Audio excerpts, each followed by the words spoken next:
Outdoors Delmarva covers everything outdoors, including real hunting and fishing situations involving wildlife. We do our best each and every week to keep it tasteful, but discretion is advised. Now, enjoy the show. This is Outdoors Delmarva, presented by Gateway Subaru. Higher standards. This week on the show, the Chesapeake Bay's oyster population may not be what it once was, but the effort to restore it is ever growing. We'll take you inside the Horn Point Hatchery and beyond. Then, just beneath the water's surface, there's a whole new world to explore. Join in the fun as we see what we can scoop up from this local pond. And we're teaming back up with an old friend as we discover a Delmarva bird species through the lens of photographer Kevin Fleming. Right now on Outdoors Delmarva.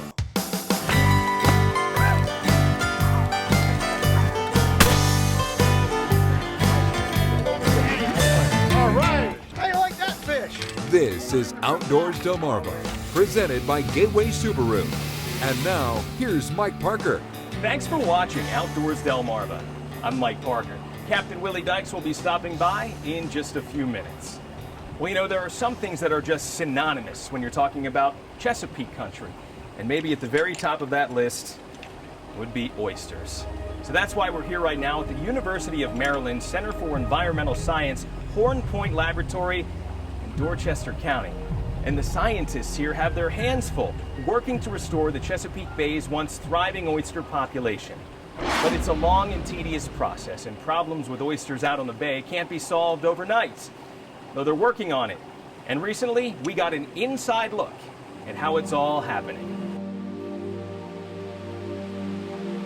The first thing you should know about the oyster program at Horn Point is that there are a lot of steps involved. Beginning with adult oysters that are kept in a conditioning area where it's cool. But to begin the process of growing oysters, these shellfish will have to warm up to the plans of researchers. What we're doing now, we brought a batch of oysters out of the conditioning system where they've been held at spring temperatures, and we've brought them gradually up to summer spawning temperatures. And what they're getting ready to do now is to start stimulating with gonadal material from a couple of sacrificed oysters to try to trick them into thinking that spawning should start. Put simply, the introduction of sperm and eggs from these oysters sparks copycat behavior in the others. And as broadcast spawners, one seems to set off the next, with the small clouds of each ingredient mixing in the water, leading us to the next step in a hatchery-contained spawn, distinguishing males from females, and laying them in a certain way to keep track. Usually when they clap towards you, you can see who's spawning a little bit easier than if they were turned away. It's also a marker for us. Anything that's sideways we know is a male, and anything facing you is a female or potentially a female. So it helps you keep things straight while you're at the spawning table. There's no rhyme or reason to it. A good spawn, we get around half of the ones that we start with to spawn. We've had more than that. We've had none sometimes, so it just depends. After keeping the first few spawning oysters in the table to help encourage the others, these ripe males and females are eventually separated, where spawning behavior can continue for up to a half hour or so. In this case, the blue tubs holding the males, and the black tubs, the females. We have a tub that has largely eggs in it, and a tub that has largely sperm in it. Our spawn is finished, so we're going to take the eggs out of the black containers and we're going to make a dilution so that we can count how many eggs were produced. By estimating the number of eggs using a microscope, researchers can determine how much sperm will need to be added for maximum fertilization. And with a balance based on a scientific estimate, the fertilization rate here at the hatchery, by percentage, will far exceed that from a natural spawn of the same scale. So we have 533.7 million eggs from just the one side of the table that we just counted. So that's pretty good. And that's 13.6 million per female, so that's really good. After repeating the process, a total of nearly 720 million eggs has been collected from the morning spawn. And it's now on to the next step, transporting the newly fertilized oyster eggs across the lab.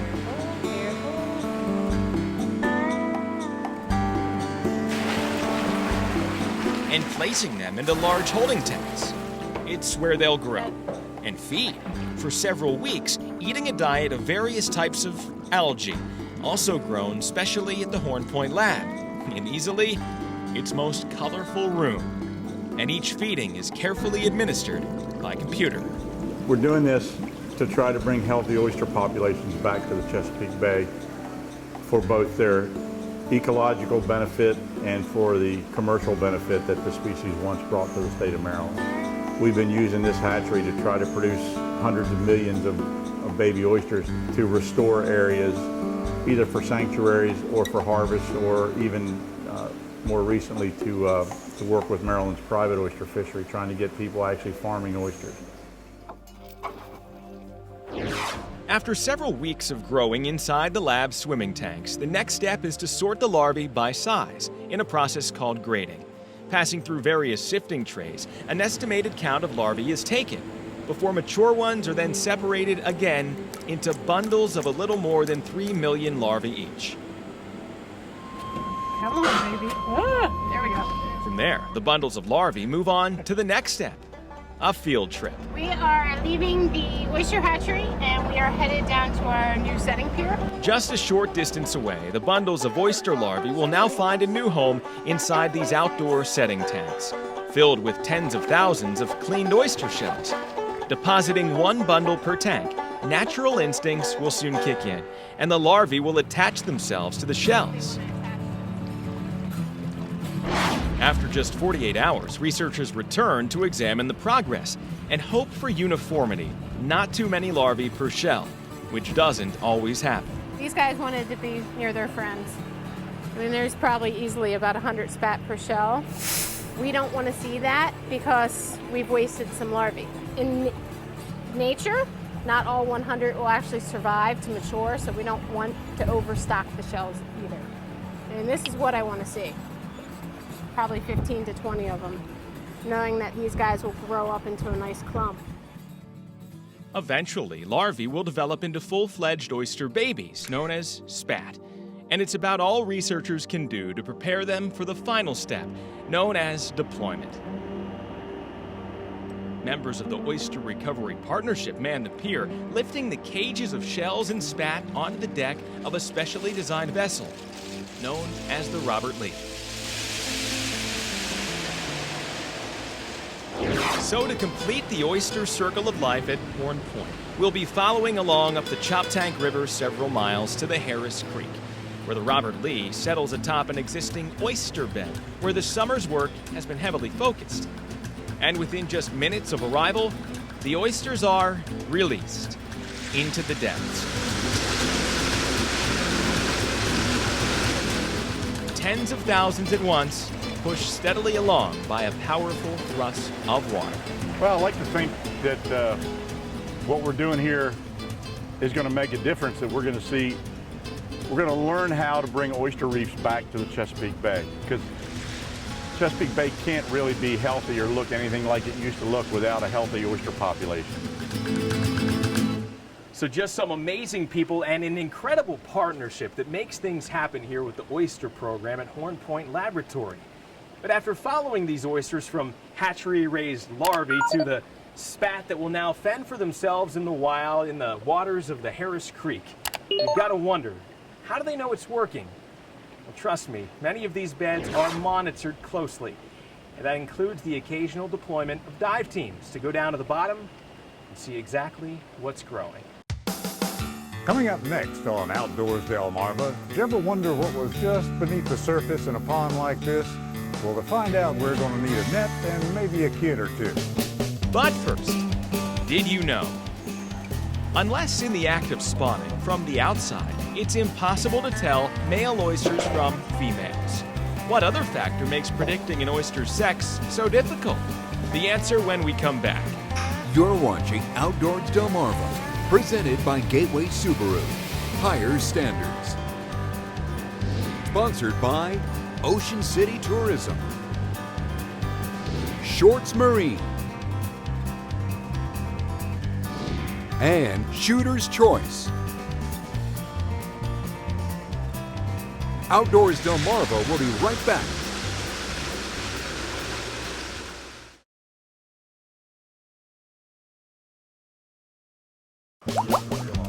Did you know?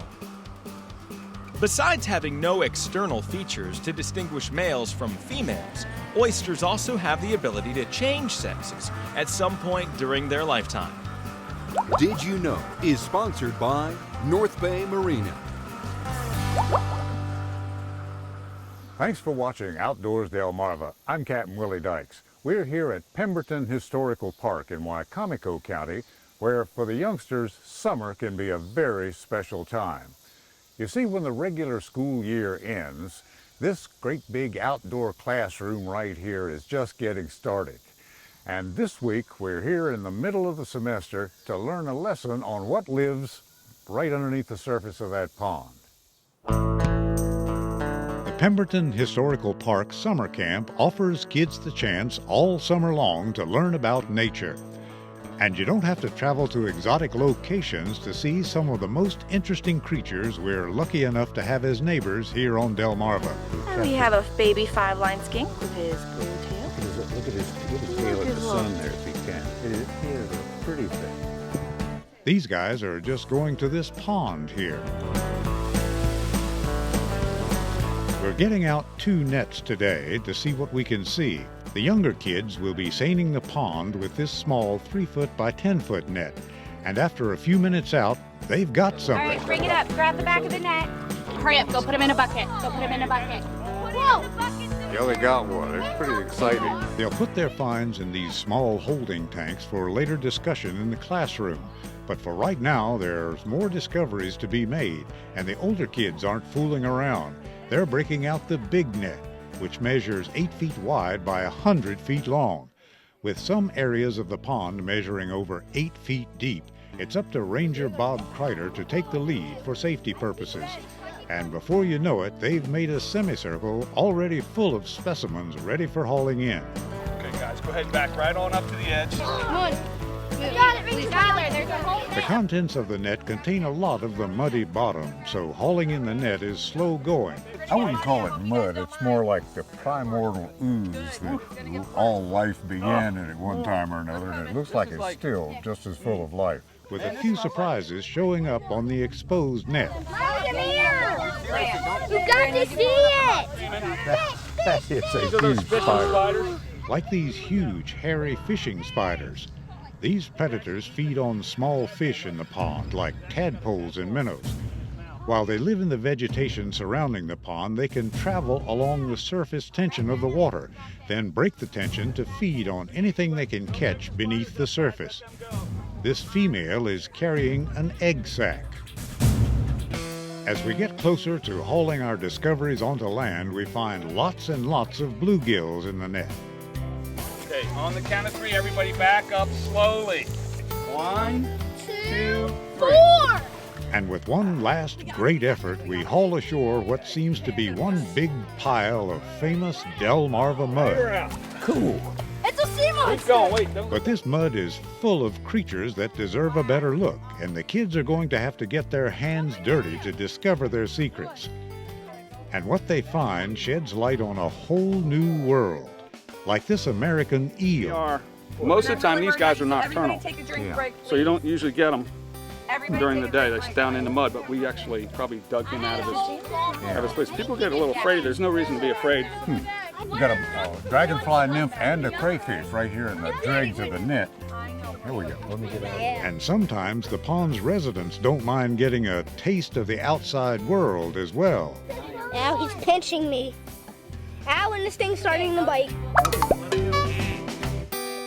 So I have in my slippery little hand an eel, and I'm going to try to show them to you, okay? Then it's time to discuss the finds in the classroom. If you actually look, you can see her gills puffing in and out. Of course, you don't want to track in any mud. Their dorsal fins are spiny. So when you catch a bluegill, you have to be very careful. With the lessons over, it's time to release the test subjects back to their natural environments so that future classrooms of curious summer campers can discover a whole new set of wonders.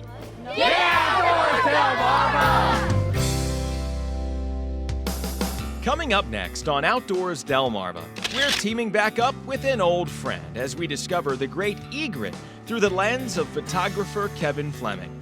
You're watching Outdoors Delmarva, presented by Gateway Subaru. Higher standards.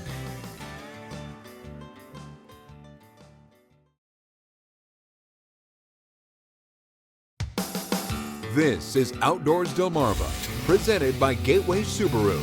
Higher standards.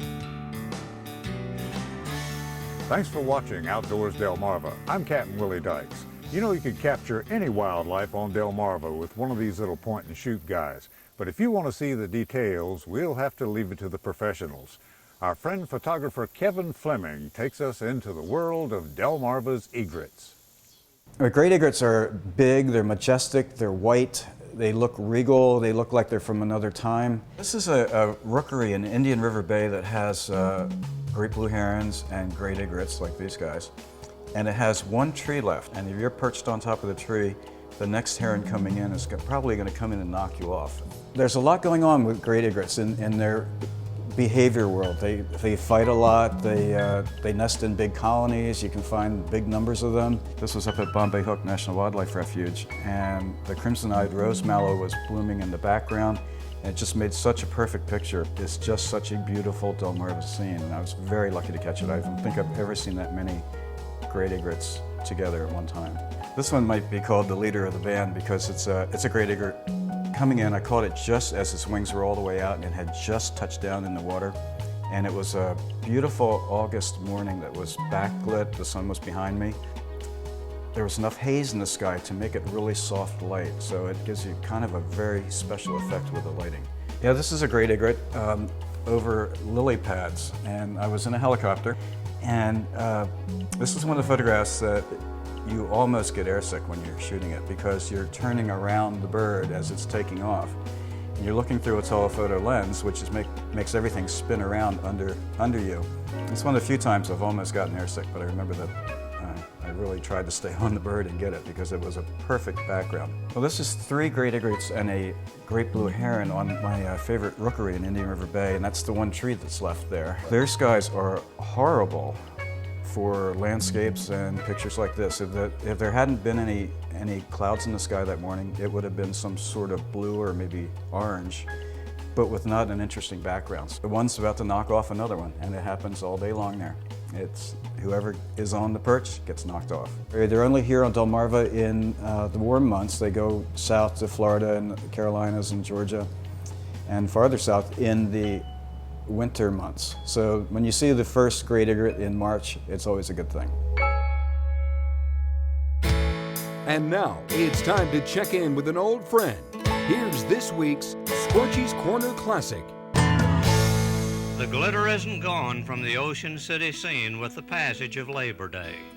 A lot of it rests in the Delmarva Shipwreck and Historical Museum just across the road from Frontier Town on Maryland Route 611. Not just treasures of gold and silver, but fascinating artifacts and unbelievables snatched from the dungeons of ancient days. This caught my eye. Looks like a Chesapeake blue crab to me. This particular one has fossilized. It has turned to stone, and we sent this to the Smithsonian Institute, and by carbon-14 dating it, they have told us that it is anywhere from 6.5 to 10 million years old. These particular coins are 315 years old, and they are both Spanish pieces of 8. Anytime a ship sinks, time stands still. Scorchy Toys, wandering our Delmarvelous land for WBOC News. Coming up next on Outdoors Delmarva, we're in Ocean City, Maryland with the mayor, Rick Meehan, to talk about summer things. Next. You're watching Outdoors Delmarva, presented by Gateway Subaru. Higher standards.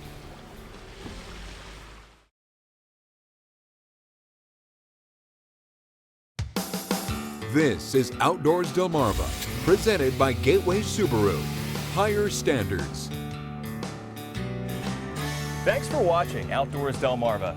I'm Mike Parker, and we're back here this week in Ocean City, Maryland, the family seaside resort right in your own backyard. We love coming here every season, but the summer is special, and as we join Mayor Rick Meehan. Mayor, how are you? Michael, I'm doing great. How about yourself? I'm doing great. Well, tell me about this big event, the Summer of Thanks. Now, this is our opportunity this year to thank everybody that has traditionally been our Ocean City visitor. And we're doing that by offering free events just about every night of the week. And some of them are brand new and I think really spectacular. In Northside Park on Sundays, fabulous event. We have Sundays in the park. When I say Sundays, that means ice cream Sundays. You mean Sundays. And you can make your own ice cream sundaes, enjoy the great entertainment, 7 to 9 on Sunday nights. Again, a fabulous way to just bring your beach chairs or blankets, be outside, enjoy Ocean City, enjoy the entertainment. Now, the kids love to come over here for all of these free family events. And of course, there's guys like me who love to get out here, the ocean, on the bay and the inlet, and do a little fishing. Fishing's been great so far this year. They're fishing down at 3rd Street right now, catching sea bass, tog, and they're doing a little crabbing. You know, there's something for everybody to do, and it's outside. And then we're looking into Wednesday. What's going on? Wednesday, we have free concerts on the beach downtown in North Division Street every Wednesday night, different groups out there. Just, again, bring your beach chairs or just stop by for a little while. You know, Mondays and Friday nights, another great family event. We have movies on the beach up at 27th Street where we erect the big inflatable screen on the beach and play everybody's favorite movies, cartoons. It's a great event for the families. Well, Mayor, we talked pretty quick. If anybody has any more questions about all these great free family events, where should they go? Go to OCOcean.com. You'll see the calendar of events. It'll tell everything you need to know about Ocean City and the Summer of Thanks. OCOcean.com. Check it out. All right, Mayor Rick Meehan, always a pleasure. It's good to see you. I have a feeling we'll be spending plenty of time this summer right here in Ocean City, Maryland. Well, if you're looking for great food, family events, and that most important word, free, well, make sure to check out the Summer of Thanks happening right now in Ocean City, Maryland. And we'll be right back. Coming up next on Outdoors Delmarva, your latest viewer videos and pictures. Outdoors Delmarva viewer pictures are sponsored by Shorts Marine.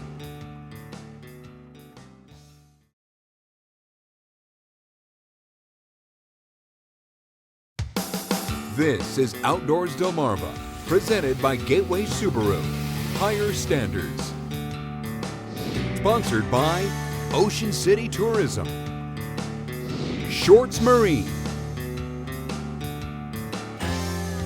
and Shooter's Choice.